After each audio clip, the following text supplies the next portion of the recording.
ನಮಸ್ಕಾರ ಸ್ನೇಹಿತರೆ, ಎಲ್ಲರೂ ಹೇಗಿದ್ದೀರಾ? ಎಲ್ಲರೂ ಚೆನ್ನಾಗಿದ್ದೀರಾ ಅಂತ ಭಾವಿಸ್ತೀನಿ. ಇವತ್ತು ನಾನು ಮಸಾಲ ಎಗ್ ಫ್ರೈಡ್ ರೈಸ್ನ ಮಾಡಿ ತೋರಿಸ್ತಾ ಇದ್ದೀನಿ. ನಾರ್ಮಲಾಗಿ ಮಾಡೋ ಎಗ್ ರೈಸ್ಗಿಂತ ಇದು ತುಂಬಾ ರುಚಿಯಾಗಿರುತ್ತೆ, ತುಂಬಾ ಈಸಿಯಾಗಿ ಮಾಡ್ಬೋದು. ಯಾವ ರೀತಿ ಮಾಡೋದು ಅಂತ ನೋಡೋಣ ಬನ್ನಿ. ಮೊದಲಿಗೆ ನಾನು ಒಂದು ಮಿಕ್ಸಿ ಜಾರ್ಗೆ ಒಂದು 4 ಹಸಿಮೆಣಸಿನ್ಕಾಯಿ, 1 ಇಂಚು ಶುಂಠಿ, 1 ಮೀಡಿಯಮ್ ಸೈಜ್ ಬೆಳ್ಳುಳ್ಳಿ ಹಾಕಿ ಈ ರೀತಿ ತರ್ತರಿಯಾಗಿ ರುಬ್ಕೋತಾ ಇದ್ದೀನಿ. ನೀರು ಹಾಕ್ತಾನೆ ರುಬ್ಕೋಬೇಕು. ಆನ್ ಆ್ಯಂಡ್ ಆಫ್ ಮಾಡಿದ್ರೆ ಈ ರೀತಿ ಆಗುತ್ತೆ. ಇವಾಗ ನಾನು ಸ್ಟವ್ ಮೇಲೆ ಒಂದು ಬಾಣಲಿನ ಇಟ್ಟಿದ್ದೀನಿ.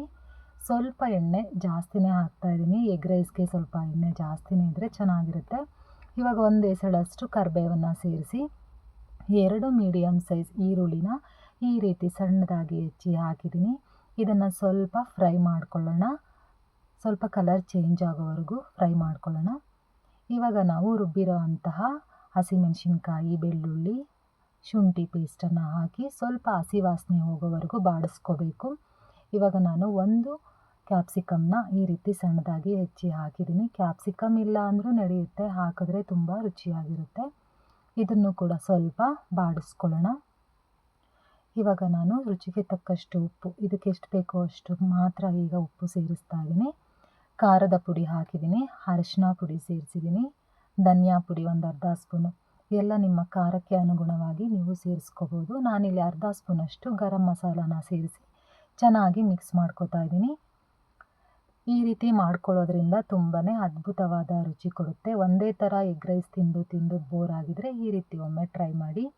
ಇವಾಗ ನಾನು ಮೊಟ್ಟೆನ ಈ ರೀತಿ ಬೌಲ್ಗೆ ಹಾಕ್ಕೊಂಡು ಹಾಕ್ತಾಯಿದ್ದೀನಿ. ಡೈರೆಕ್ಟಾಗೆ ಹಾಕ್ಬೋದಾಗಿತ್ತು, ಆದರೆ ಮೊಟ್ಟೆ ಸಿಪ್ಪೆ ಬಿದ್ದೋದ್ರೆ ತೆಗಿಯೋದಕ್ಕೆ ತುಂಬ ಕಷ್ಟ ಆಗುತ್ತೆ. ಅದರಿಂದ ನಾನು ಈ ರೀತಿ ಹಾಕ್ತಾಯಿದ್ದೀನಿ. ಇವಾಗ ಇದನ್ನು ಚೆನ್ನಾಗಿ ಸ್ವಲ್ಪ ಮಿಕ್ಸ್ ಮಾಡ್ಕೊಳ್ಳೋಣ. ಅದು ಸ್ವಲ್ಪ ಉದುರಾಗಿ ಆಗಬೇಕು. ನಮಗೆ ಗೊತ್ತಾಗುತ್ತೆ ಅದು ಯಾವ ರೀತಿ ಆಗುತ್ತೆ ಅಂತ. ನೋಡಿ, ಈ ರೀತಿ ಆದಾಗ ಮಾಡಿಟ್ಟಿರೋ ಅಂತಹ ರೈಸನ್ನು ಹಾಕಿ ಚೆನ್ನಾಗಿ ಮಿಕ್ಸ್ ಮಾಡ್ಕೊಳ್ಬೇಕು. ಇವಾಗ ನಾನು ಸ್ವಲ್ಪ ಬಿರಿಯಾನಿ ಮಸಾಲಾನ ಸೇರಿಸಿದ್ದೀನಿ. ಇದನ್ನು ಹಾಕೋದ್ರಿಂದ ಬಿರಿಯಾನಿ ತಿಂದಷ್ಟೇ ರುಚಿಯಾಗಿರುತ್ತೆ. ಸಣ್ಣದಾಗಿ ಹೆಚ್ಚಿರೋ ಅಂತಹ ಕೊತ್ತಂಬರಿ ಸೊಪ್ಪನ್ನು ಹಾಕಿದ್ದೀನಿ. ಅರ್ಧ ಹೋಳು ನಿಂಬೆ ರಸ ಹಾಕ್ತಾಯಿದ್ದೀನಿ. ಇವಾಗ ಸ್ವಲ್ಪ ರುಚಿಗೆ ತಕ್ಕಷ್ಟು ಉಪ್ಪನ್ನು ಹಾಕಿದ್ದೀನಿ. ಮೊದಲು ಸೇರಿಸಿದ್ದೆ, ಅದು ತರಕಾರಿ ಬೇಯೋದಕ್ಕೆ ಮಾತ್ರ. ಇದು ರೈಸಿಗೆ ಟೋಟಲ್ ನಾನು 1 ಸ್ಪೂನಷ್ಟು ಉಪ್ಪನ್ನು ಸೇರಿಸಿದ್ದೀನಿ, ರುಚಿಗೆ ತಕ್ಕಷ್ಟು. ಎಲ್ಲ ನೀಟಾಗಿ ಮಿಕ್ಸ್ ಮಾಡಿಕೊಂಡ್ರೆ ನಮಗೆ ಮಸಾಲ ಎಗ್ ಫ್ರೈಡ್ ರೈಸ್ ರೆಡಿನೇ ಆಗೋಯಿತು. ತುಂಬಾ ರುಚಿಯಾಗಿರುತ್ತೆ. ನೀವು ಒಮ್ಮೆ ಟ್ರೈ ಮಾಡಿ. ಇದನ್ನು ತಟ್ಟೆಗೆ ಹಾಕ್ಕೊಂಡು ಇದ್ರ ಮೇಲೆ ಸ್ವಲ್ಪ ಸಣ್ಣಗೆ ಹೆಚ್ಚಿರೋ ಅಂತಹ ಈರುಳ್ಳಿನ ಹಾಕ್ಕೊಂಡು ತಿಂತಾಯಿದ್ರೆ ಸಖತ್ತಾಗಿರುತ್ತೆ ಎಗ್ ರೈಸು. ನೀವು ಒಮ್ಮೆ ಟ್ರೈ ಮಾಡ್ತೀರಾ ಅಂತ ಅಂದ್ಕೊತೀನಿ. ನಿಮಗೆ ಈ ರೆಸಿಪಿ ಇಷ್ಟ ಆಗಿದೆ ಅಂತ ತಿಳ್ಕೊತೀನಿ. ಇಷ್ಟ ಆಗಿದರೆ ಒಂದೇ ಒಂದು ಲೈಕ್ ಮಾಡಿ, ಕಮೆಂಟ್ ಮಾಡಿ, ಇದೇ ರೀತಿ ನನಗೆ ಸಪೋರ್ಟ್ ಮಾಡಿ.